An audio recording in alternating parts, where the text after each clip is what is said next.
लखनऊ, और उससे एक छोटे से ब्लॉक बख्शी का तालाब, और उसमें भी एक छोटा सा गांव सोनवा का मैं रहने वाला हूं, और एक किसान फैमिली में मैं पैदा हुआ। 4 बहनें 2 भाई। मेरे पिताजी एक मजदूर थे, किसान नहीं कह सकते क्योंकि खेती थी ही नहीं। दूसरे के खेतों में किसानी करना हम किसानी नहीं समझते।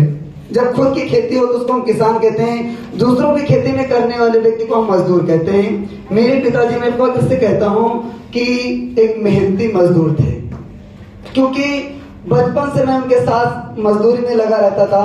उन्होंने मुझे एक बात सिखाई जिसकी वजह से मैं जहां पर भी रहा अच्छा मैंने काम किया। क्या उन्होंने बात बताई, अगर उस बात को आप अपने जहन में उतारते हैं तो डायमंड, रूबी, क्राउन, ये तो छोटी सी बात है। जिंदगी में आप उस ऊंचाई पे जा सकते हैं जिसकी आपने कभी दिल में तमन्ना नहीं की होगी। जानना चाहते हो बात? जानना चाहते हैं? ईमानदारी से मेहनत करना सीखिए। मेरे पिताजी, मैं जब अपने पिताजी के साथ कहीं पर मजदूरी करने जाता था और मेरे पिताजी किसी के खेत में धान लगाने जाते थे, किसी के घर में जो टीन का छप्पर छाने जाता है वो जब छाने जाते थे, तो जब तक उस घर के छप्पर छा के मतलब बना के छत के ऊपर नहीं चढ़ जाता था तब तक उसके घर से नहीं निकलते थे। पैसा तो बात की बात है कि पैसा मुझे मिलेगा। जब धान लगाने जाते थे तो अक्सर ट्रैक्टर जो चलते हैं वो कोने छोड़ देते हैं, कोनों को नहीं जोत पाते ट्रैक्टर। तो हमारे पिताजी क्या करते थे, धान लगाने के बाद मजदूर घर से निकल के भाग जाते थे कैसे, जैसे 5-6 बजता था। लेकिन मेरे पिताजी क्या करते थे, फावड़ा लेकर उस दूसरे के खेत में मजदूरी करने गए हैं, फावड़ा लेकर उस कोन के खेत को गोड़कर अलग से पेड़ उखाड़ कर उस कोने के खेत में लगाकर जब उसका खेत पूरा सही हो जाता था उसके बाद कहते थे देखिए अब ठीक है, अब मैं चलता हूँ। मुझे उस पिताजी ने मुझे एक बात बताई कि बेटा किसी भी काम में आप काम करना, चाहे मजदूरी हो, चाहे नौकरी हो, चाहे कोई नेटवर्क कंपनी हो, चाहे खुद का बिजनेस हो, आप मेहनत से और ईमानदारी से अपना समझ के करिएगा। मैंने धनवंतरी से पहले एक और कंपनी में मैंने ज्वाइन किया था। उस कंपनी में भी मैं एक गांव से बिलोंग करता था, लेकिन 5 साल में मैं उस टॉप पोजीशन पे पहुंचा था जहां पर मेरे बख्शी तालाब पे कोई नहीं था। लेकिन दुर्भाग्य की बात थी कि वो लायबिलिटी का काम था। मैं एक कंपनी में था जिस कंपनी में लोगों का पैसा इन्वेस्टमेंट कराया जाता था, क्योंकि उस समय में जब फर्स्ट ईयर में था मुझे महसूस नहीं था कि क्या लायबिलिटी का काम होता है और क्या बेहतर होता है। उस समय मैं उस कंपनी से जब मैं टूटा, मैं फर्स्ट ईयर में था, उस समय मैं बड़ा हताश था। मेरे ऊपर करीब 5 करोड़ की लेनदारी थी, 5 करोड़ की। एक गरीब फैमिली जिसके पास खेत भी नहीं है। पिताजी का साया, मैं कक्षा 8th क्लास में जब था तो उनका देहांत हो गया, सर से उठ गया।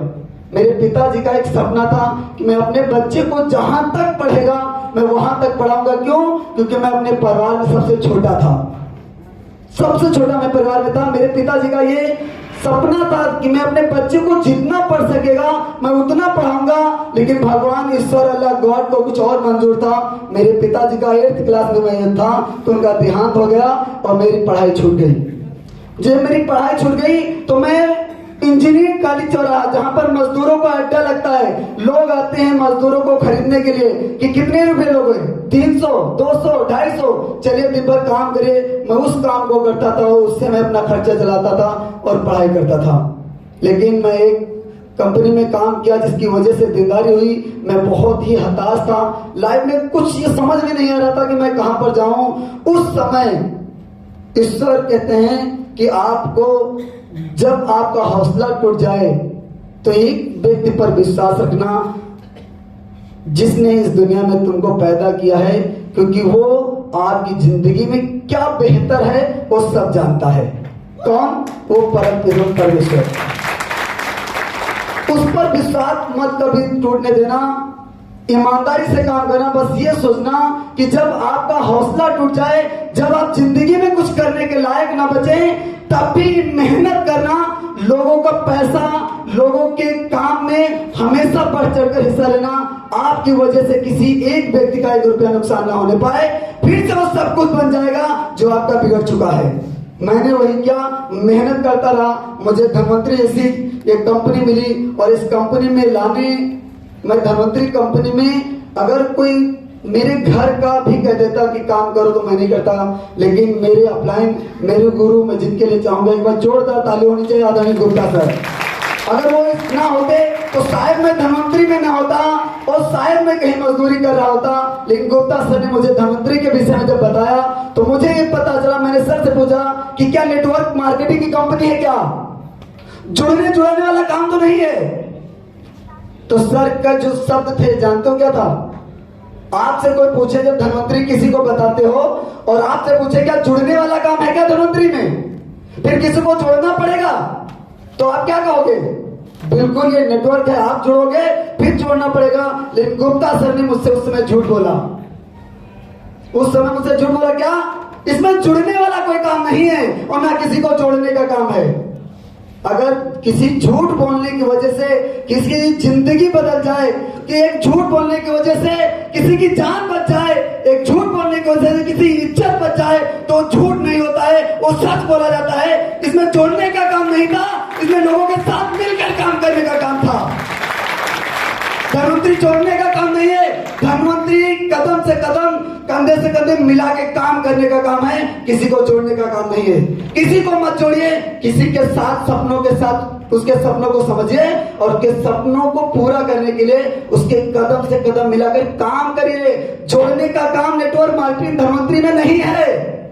लोगों को लगता है जोड़ने का काम है, मुझे गुप्ता सर ने जोड़ा नहीं और ना मुझे जोड़ने का काम बताया। गुप्ता सर ने मेरा वो साथ दिया। मेरे पास एक छोटा मोबाइल था, जब मैं जुड़ा वो कभी कभी स्विच ऑफ हो जाता था। गुप्ता सर ने मुझे एक नया मोबाइल फोन खरीद के दिया। मेरे पास ब्लेजर खरीदने की औकात नहीं थी, मैं जब पर बना तो गुप्ता सर ने मुझे ब्लेजर खरीद के दिया, जिसकी वजह से अगर आप किसी को जोड़ते हैं तो क्या उसकी कंधे से कंधे मिलाकर मदद करते हैं। धनवंतरी जोड़ने का बिजनेस नहीं है, लोग जोड़ने में लगे हुए हैं। जोड़ने से काम नहीं चलेगा, जोड़ने से आप अमीर नहीं बनोगे, जोड़ने से आप कुछ नहीं कर पाओगे। एक व्यक्ति को जोड़ो और उस व्यक्ति का साथ दो, जिंदगी में उस ऊंचाई पे चले जाओगे जहां आप सपनों में भी नहीं सोचे होंगे। गुप्ता सर ने मुझे साथ दिया और गुप्ता सर ने भी मुझे बताया, शरीर आपकी वजह से धनवंतरी में किसी भी एक व्यक्ति का नुकसान नहीं होना चाहिए। मैंने उस चीज को हमेशा फॉलो किया। मेरी टीम में बहुत सारे ऐसे केस हुए जहां पर लोग प्रोडक्ट किसी को दे आए, उनका प्रोडक्ट मर गया, किसी को ज्वाइन कराए, पैसा लगा दिया, पैसा नहीं मिला। मैंने अपने पास से बुरा किया, क्यों? उनका पैसा नहीं मरना चाहिए, मेरा चला जाए कोई बात नहीं। जिसकी वजह से आज मैं 7 महीने में कंपनी में पर्ल बना, 1.5 साल में मैं कंपनी में रूबी बना, 3.5 साल में मैं डायमंड बना और इस समय डायमंड प्लस हूं और बहुत जल्द एग्जीक्यूटिव डायमंड होने वाला हूं। जब मैंने शुरुआत की तो 24 इंच की साइकिल मेरे पिताजी की थी, उससे मैं चलता था। उस 50,000 रुपए मेरा खर्च केवल गाड़ी का है, केवल गाड़ी का। लोग 50,000 रुपए की नौकरी के में लाइन लगे हुए। आप अपनी जिंदगी बदल सकते हैं, केवल सोच को बदलना होगा। एक छोटी सी बात कहकर मैं अपनी बात को यहीं पर विराम दूंगा, क्योंकि मैं वो हर जगह पर बताने का प्रयास करता हूं। ख्वाहिशों से नहीं गिरते हैं फूल झोले में। लोगों को बहुत ख्वाहिश, धनवंतरी में जुड़ गए, लखपति बन जाएंगे हम, करोड़पति बन जाएंगे हम। ख्वाहिशों से नहीं गिरते हैं फूल झोली में, और कर्म की साग को हिलाना होगा, कर्म करना पड़ेगा। ख्वाहिशों से नहीं गिरते हैं फूल झोली में, कर्म की साग को हिलाना होगा और कुछ नहीं होगा कोसने से अंधेरे को, अपने हिस्से का दिया खुद ही जलाना होगा। जिंदगी बदलना चाहते हो तो 3 लोगों की जिंदगी बदलने के लिए लग जाओ, ईमानदारी से काम करो। जिंदगी कैसे बदल जाएगी? जैसे आप पैसे उड़ा देते हो लोगों की शादियों में, वैसे आपकी जिंदगी उड़ जाएगी। करोड़ों में आप गिनने लगोगे, करोड़ों में इनकम आने लगेगी। एक ही फंडा है, ईमानदारी से मेहनत करिए, कर्म करिए और कुछ नहीं सफलता का राज है, केवल कर्म करिए। कर्म क्या है? प्लान दिखाना। लोगों के साथ मीटिंग करना, लोगों को मीटिंग में लाना, ये कर्म है आपका। और कर्म करना नहीं चाहते हो, कर्म करना पड़ेगा, पैसा आएगा, सम्मान मिलेगा, इज्जत शोहरत मिलेगी। मेरी ये शुभकामनाएं हैं कि जितने लोग यहाँ पर आए हैं सभी लोग मेहनत करेंगे, कर्म करेंगे।